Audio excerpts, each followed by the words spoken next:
wabarakatuh, Bu. Waalaikumsalam. Perkenalkan, nama saya Gavi Gavendra Yuda dari mahasiswa ITP. Ingin mewawancarai Ibu tentang Pancasila sebagai sistem pengembangan ilmu pengetahuan. Sekarang kan perkembangan iptek di Indonesia sudah lumayan bagus, Bu. Iya.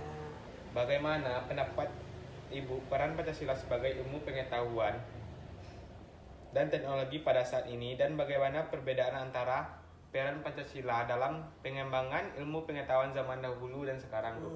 Gitu. Kalau Ibu ya nak ya, kalau Ibu kan istilahnya orang dulu. Nah, kalau Ibu tuh kalau Pancasila yang dulu kan istilahnya untuk pegangan yang kuat Pancasila. Tapi kalau sekarang kan kalau Pancasila ini dibilang ada negatifnya, ada positifnya, ya kan? Kalau yang negatifnya istilahnya kan sekarang apa-apa tuh memang mudah, tapi larinya kan nggak dari sini, dari HP. Apa-apa yang ditengok HP. Kalau zaman dulu orang tua-tua kan enggak. Sekarang memang zaman udah canggih, udah bagus, tapi kan ada posisi yang negatifnya, ada posisi yang negatifnya. Semua sudah ada di situ. Gitu. Jadi kalau dibilang zaman sekarang ya udah maju, udah terkenal, memang udah maju, udah terkenal, udah senang. Tapi kan nggak kayak dulu. Kalau zaman Ibu dulu zaman kuno. Iya. Saya ingin bertanya tentang nilai Pancasila, nilai kemanusiaan sebagai dasar pengembangan ilmu. Nilai kemanusiaan yang adil dan beradab mengandung arti kesadaran, sikap, dan perilaku sesuai dengan nilai-nilai norma dalam hidup bersama atas dasar tuntutan hati nurani masing-masing, dengan memperlakukan sesuatu hal dengan sebagaimana semestinya. Menurut pendapat Ibu, apa itu pengembangan ilmu pengetahuan?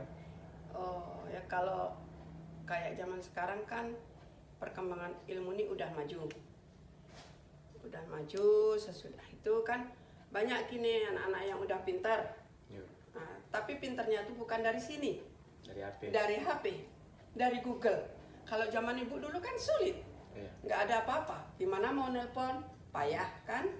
Cuman apa tuh dulu, kalau zaman dulu cuman telepon satu aja, nggak ada yang sama sekarang tuh yang zaman-zaman dulu kayak gini. Sekarang nggak ada.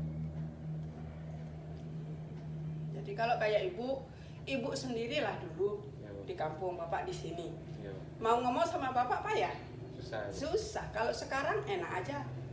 Kalau udah gini udah nyampe. Kalau zaman sekarang nggak ada sama sekali. Kalau sekarang zaman udah maju nak.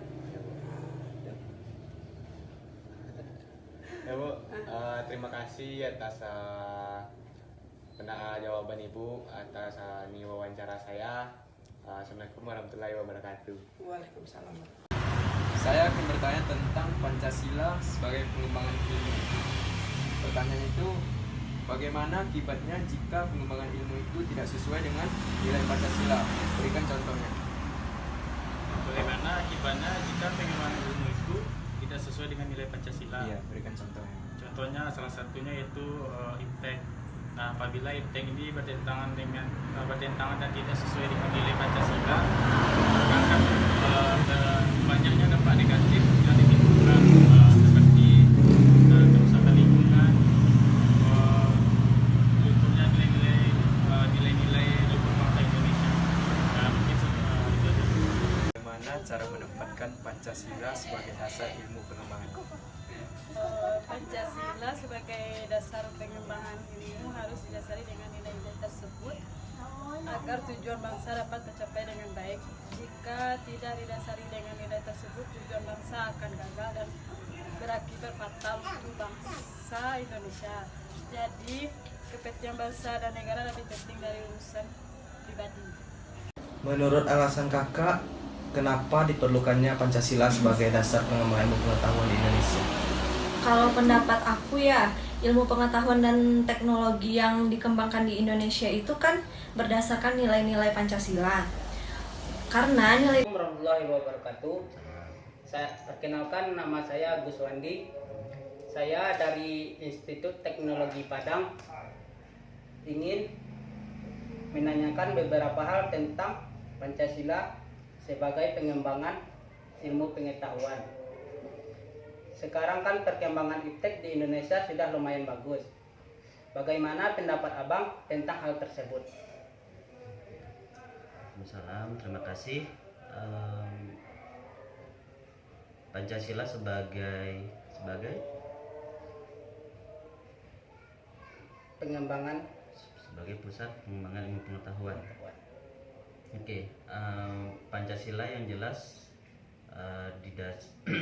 dijadikan sebagai dasar dalam berbagai kehidupan kita sehari-hari, ekonomi, politik, termasuk juga dalam pendidikan. Pengembangan ilmu pengetahuan juga harus didasarkan kepada Pancasila, karena Pancasila merupakan bagian dari dasar-dasar sendi-sendi kehidupan dari masyarakat Indonesia. Terkait dengan perkembangan iptek yang sekarang, memang suatu hal yang tidak bisa kita pungkiri dan sangat menjanjikan, akan tetapi juga sangat mengkhawatirkan. Plus minus, positif negatif. Nah, peran Pancasila di sini adalah yang pertama sebagai dasar, yang kedua sebagai tonggak, dan yang ketiga tentunya sebagai benteng. Sebagai benteng dari perkembangan ilmu pengetahuan yang bisa dibilang tidak terkendali, yang universal, yang sangat mengglobal. Dengan adanya Pancasila, beberapa nilai-nilai yang dirasa kurang pantas itu akan coba untuk ditekan. Harusnya seperti itu.